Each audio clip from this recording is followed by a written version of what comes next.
শুভ সকাল বন্ধুরা। আজকে মঙ্গলবার, বিপদদায়িনী পুজো সাধারণত দুদিন হয়ে থাকে, মঙ্গলবার আর শনিবার। তো মঙ্গলবারেই আমার দিদা বিপদদায়িনী পুজোর ব্রত পালন করে।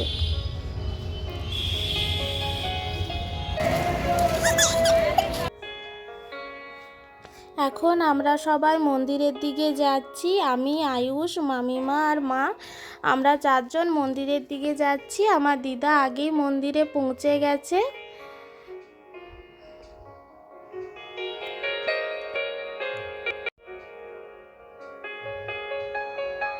আমার মামা বাড়ির সামনেই একটা কালী মন্দির আছে, আমরা সেখানেই চলে এলাম। এখানেই আমাদের আজকে বিপদদায়িনী পুজোটা হচ্ছে। অনেকের পুজো হয়ে গেছে, আরও এখন অনেকের পুজো চলছে। আয়ুষের এখানে এসে খুব আনন্দ, সে অনেকটা ফাঁকা জায়গা পেয়েছে, এদিকে সেদিকে সে ছুটে বেড়াচ্ছে।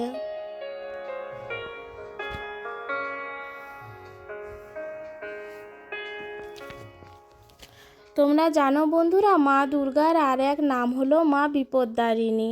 যখন সমুদ্র মন্থন করে অমৃত উঠেছিল, তখন বিষও উঠেছিল। তখন স্বয়ং মহাদেব সেই বিষকে তার কণ্ঠে ধারণ করেছিলেন। আর সেই বিষের জ্বালা থেকে রক্ষা পাওয়ার জন্য দেবী দুর্গাকে তিনি স্মরণ করেছিলেন। দেবী দুর্গার সেই বিপদ থেকে রক্ষা করেছিলেন মহাদেবকে। সেই সময় থেকে মা দুর্গার আরেক নাম হলো মা বিপদদারিণী।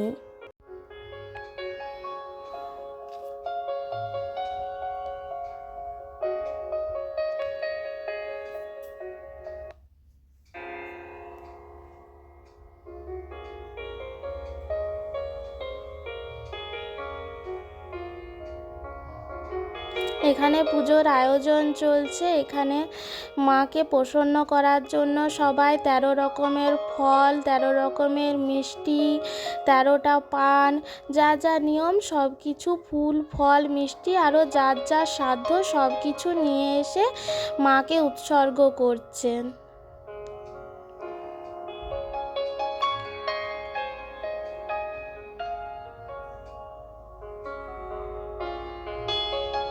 আয়ুষের তো আজ খুবই আনন্দ হচ্ছে এখানে। ও অনেকটা ফাঁকা মাঠ পেয়ে এইদিকে দৌড়াচ্ছে, সেদিকে ছুটছে। এবারে আমরা ঠাকুরকে প্রণাম সেরে এবারে আমরা বাড়ির দিকে যাব। আয়ুষ আসতেই চাইছিল না, মামি ওকে কোলে নিয়ে নিয়েছে। ওর এখনো আসার মন নেই।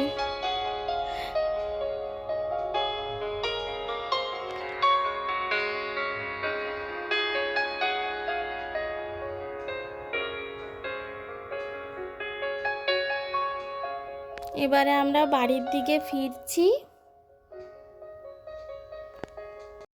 সকল বিপদ থেকে যিনি রক্ষা করেন তিনি বিপদদারিণী।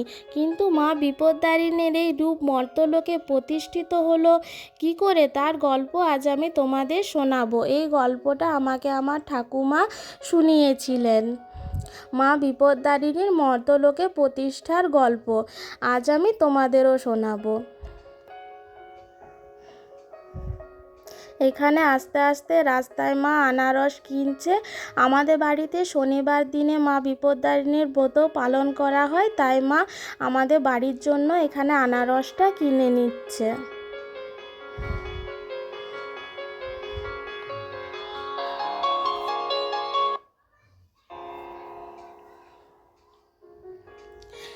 আনারস কিনে আমরা বাড়ির দিকে চলে আসছি।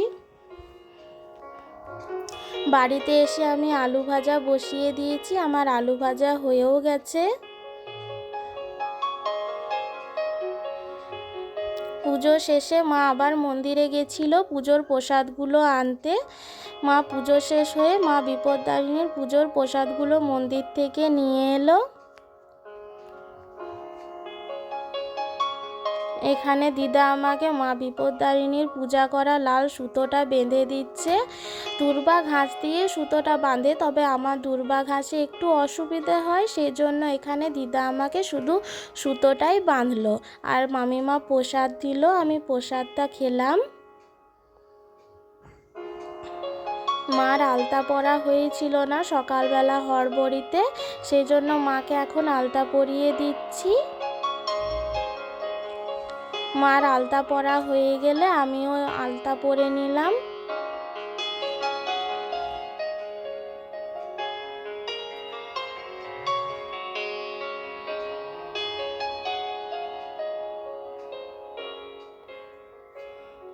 আলতা পরা শেষে এবারে আমরা রান্নাঘরের দিকে আসি। আজকে জলখাবারে লুচি তরকারি হবে, তাছাড়া মামিমা দিদাও আজকে নুন অন্ন ছাড়া ওরাও আজকে শুধু লুচি সুজি মিষ্টি ওইসবই খাবে।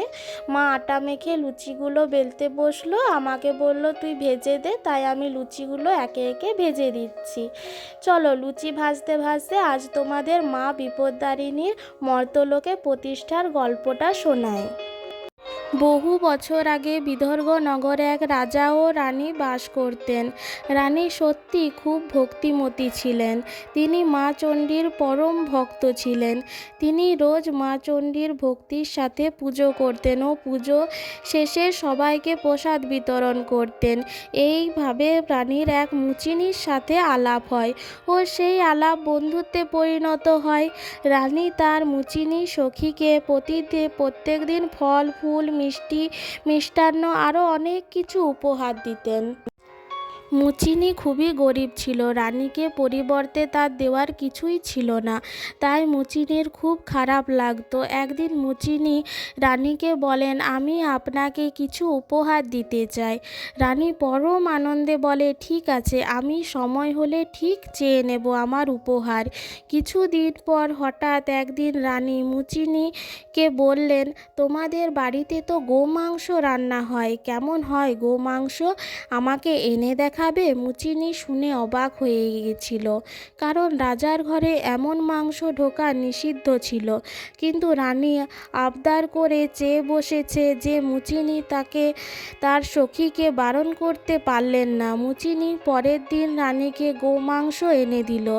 রানী গোমাংস রান্না একটুখানি দেখেই পাতা দিয়ে পাত্রটি ঢেকে দিলেন। রানী সেই মাংস খাওয়ার জন্য নয়, দেখবার জন্যই চেয়েছিলেন। মুচিনির কাছে রানী সেই মাংস দেখবার পর কোঠায় লুকিয়ে রাখতে বললেন, যাতে আর কেউ দেখতে না পায়। রানী এর আগে কোনোদিনও গোমাংস দেখেনি, তাই তার এইরূপ আবদার ছিল মুচিনির কাছে। তাদের এই কথোপকথনের সময় রাজপ্রাসাদের এক চাকর তাদের সব কথা শুনে নেয় এবং সে রাজার কাছে খবর দেয়। আর রাজা প্রচণ্ড রেগে যায়। রাজা রেগে গিয়ে রানীকে জিজ্ঞেস করেন, মুচিনি তোমাকে পাত্রে ঢাকা দিয়ে কি এনে দিয়েছে? আর এ কথাও জানান, যদি আপত্তিকর কিছু থাকে তাহলে তাদের দুজনারই শিরচ্ছেদ করবেন। রানী ভয়ে ভীত হয়ে মা চণ্ডীকে স্মরণ করেন। তাকে এই বিপদ থেকে মা চণ্ডী যেন রক্ষা করেন। আর তাই হলো। ভক্তের ডাকে মা চণ্ডী সাড়া দিলেন। আর রানীকে মা চণ্ডী বললেন, ভয় পাওয়ার কিছু নেই, পাত্রে যে গোমাংস রাখা আছে তা এখনই ফুলে পরিণত হবে। তোমার স্বামী সেই ফুল দেখে তোমাকে আরও স্নেহ করে কাছে টেনে নেবে। রানী পাত্র খুলে দেখলেন গোমাংস সত্যি ফুলে পরিণত হয়েছে। রাজাকে তিনি যখন পাত্রটি দেখালেন, রাজাও দেখে অবাক। যা শুনেছেন তিনি সব মিথ্যে। এত সুন্দর রঙিন সুগন্ধযুক্ত ফুল দেখে রাজা খুব খুশি হলেন আর রানীর কাছে ক্ষমা চাইলেন। মায়ের কৃপায় রানী চরম বিপদের হাত থেকে রক্ষা পেল এবং তার সংসার জীবন রক্ষা পেল। সেই থেকে রানীর কাছে মা চণ্ডী হয়ে উঠলেন মা বিপদ্তারিণী। আর রানী সেই দিন থেকে চিরজীবন পর্যন্ত মা চণ্ডীকে মা বিপদ্তারিণী রূপেই পুজো করলেন। আর সেই থেকেই মায়ের এই মাহাত্ম্য প্রচারিত হলো মর্ত্যলোকে। আর তখন থেকেই আষাঢ় মাসের শুক্লা পক্ষের তৃতীয়া থেকে নবমী তিথির মধ্যে যে মঙ্গলবার ও শনিবার পড়ে, সেই দুই দিন দেবী দুর্গা তার আর একটি রূপ মা বিপদ্তারিণী রূপে পূজিত হয়ে থাকেন আমাদের মর্ত্যলোকে।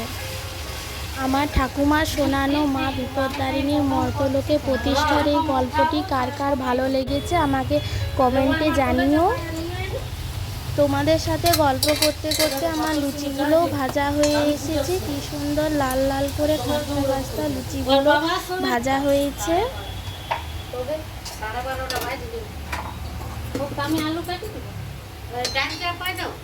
আজকে আসি বন্ধুরা, আবার নতুন দিনে আবার আরেকটি নতুন ব্লগ নিয়ে আসবো। সবাই ভালো থাকো, সুস্থ থাকো, আর আমার চ্যানেলটি লাইক, শেয়ার আর সাবস্ক্রাইব করে দিও।